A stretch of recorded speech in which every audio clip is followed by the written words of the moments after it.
The NBA has come a long way since its start in 1949. Throughout many seasons, the league has witnessed constant evolution in players, styles, and regulations, captivating viewers with its thrilling display of skill and athleticism. As we delve into the rich history of the NBA, it becomes evident that the differences between the league's inaugural season and the present day are huge. From the emergence of new styles of play to the impact of rule changes and strategies, nobody can deny that the NBA has evolved massively over the years. In this video, we will share with you everything you need to know about the 1949-1950 season, the first NBA season. Come with us as we begin this adventure through time and immerse ourselves in the NBA's fascinating past, fostering a greater admiration for the game that has millions of fans around the world. How was the NBA founded? Prior to the 1949-1950 season, there were several basketball professional leagues in the United States at similar basketball levels, such as the National Basketball League (NBL), the American Basketball League (ABL), and the Basketball Association of America (BAA). BAA was created in the summer of 1946, while NBL was founded in 1937 and ABL in 1925.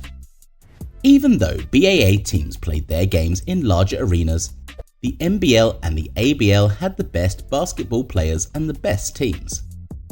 The BAA was the first competition to attempt to primarily host games in large arenas in major cities, like Madison Square Garden in New York City. When the BAA was first established, the quality of its teams wasn't superior to that of other leagues. The 1948 BAA championship was won by Baltimore Bullets, which joined the previous year from ABL, and Minneapolis Lakers, which joined the BAA in 1948 from NBL, won the 1949 BAA title. In the 3 years the BAA existed alongside NBL, it absorbed more and more teams from NBL and ABL. Most teams preferred BAA over NBL and ABL, mostly because it was more profitable to play in the BAA. On August 3, 1949, the BAA merged with the NBL and was renamed as NBA. This moment was crucial for the later success of basketball in the United States of America, as nobody knows what would happen if the two leagues' managements refused to cooperate. To sum up, the NBA was created by the merger of the two larger professional basketball leagues in the United States of America, BAA and NBL. Which teams participated in the first NBA season? The first NBA season had a combination of multiple teams that are still playing in the NBA and other teams that didn't exist a few years later. One of the teams that left a mark in the history of basketball is Rochester Royals. The Rochester Royals today are the Sacramento Kings, the NBA's oldest franchise dating back to 1923. In the regular season of the 1949-50 season, they tied the champions Minneapolis Lakers, but lost to them in a tiebreaker match for first place in Central Division regular season. The Royals next season completed an amazing championship run and got their only ring until now in their franchise history. Another successful team that still competes in the NBA is the New York Knicks. The New York Knicks are a founding member of the BAA and remains the same team, not even changing their name once. The Knicks achieved a triumph in the early 1970s, securing 2 NBA championships in 1970 and 1973, but thereafter weren't able to get another NBA title. One thing is sure, they will never stop trying to bring their third NBA title to New York City. The Boston Celtics are also a founding member of the BAA, which neither relocated nor changed its name since they were formed on the 6th of June 1946. Although they would become one of the most successful NBA franchises, winning a total of 17 championships, back in the 1949-50 season, they didn't qualify for the playoffs, finishing last in the Eastern Division. However, a lot of teams didn't live up to the expectation of their fans, not participating in the NBA for long. In the early days of the NBA, the financial circumstances were challenging, forcing several teams out of the league. In the 1949-50 NBA season, 17 teams participated, but the next season started with only 11 teams. Anderson Packers, Sheboygan Redskins, and Waterloo Hawks moved to the National Professional Basketball League, which lasted only one season, that wasn't even complete, and Chicago Stags, Denver Nuggets, and St. Louis Bombers folded. Midway through the 1950-51 season, Washington Capitals folded as well, leaving the NBA with only 10 teams. What was the format of the first season? The format the NBA followed during its first season is undoubtedly a weird one. The league was split into Eastern, Central, and Western divisions. Eastern and Western divisions had 6 teams, while Central Division had only 5.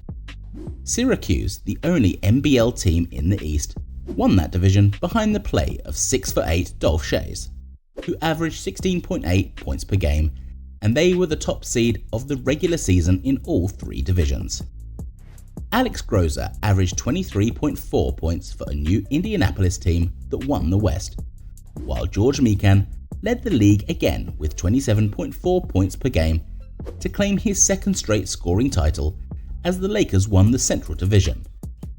From each division, the first 4 teams advanced to the playoffs, where they played against the teams of their division in best-of-3 series to determine the division champions. With 3 divisions, the playoffs were a mess, with Syracuse advancing to the finals as the top seed and champions of the Eastern Division, while Minneapolis, the Central Division champions, had to also defeat Anderson Packers, the Western Division champions, to qualify for the title round. Fortunately, from season 1950-51, NBA had only 2 divisions, and no team could advance to the finals, winning fewer matchups than its opponent. Unlike the other playoff series, the finals were a best-of-7 series, so you had to win 4 games in the finals to win the championship. Despite the advantage Syracuse gained from the regular season, they didn't manage to win the championship. They had a lot of talented players like Schayes, Al Servey, and Paul Seymour, but couldn't handle the dominance of George Mikan.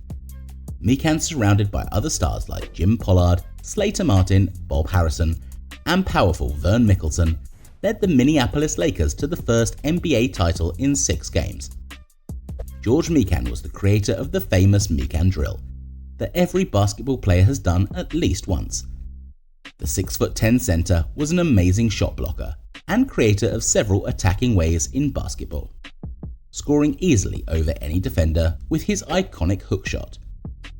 The Minneapolis Lakers had talent, and they also had the friendly confines of the Minneapolis Auditorium, their arena, whose odd dimensions forced the game to be played on a court that was narrower than the standard court by a few feet. That made Mikan and his teammates even more dominant on both sides of the court, because Minneapolis Lakers had the size advantage over Syracuse Nationals. They used to say that when Mikan, Mickelson, and Pollard stretched their arms across that narrow court, nobody could get through, said Syracuse's Servey. Teammate Seymour added, "Those 3 big guys made every court look narrow. It's easy to understand the difficulty of beating a team with taller players than yours, back in 1950 when there wasn't even a 3-point line." In conclusion, the inaugural NBA season is a crucial moment in the history of professional basketball in the United States of America, forever changing sports history worldwide. With the merger of the BAA and NBL, the NBA was born, setting the stage for dominating the sports world. The Minneapolis Lakers emerged as the champions, led by George Mikan, who redefined the center position and gave the Lakers franchise its first NBA championships. Beyond the results, the first NBA season laid the groundwork for its growth and evolution. The league expanded, introducing new franchises, witnessing iconic players, and revolutionizing the game with innovations like the 3-point line and the shot clock. Such developments continually elevated the NBA status, drawing in global audiences and inspiring a profound impact on the sport's development.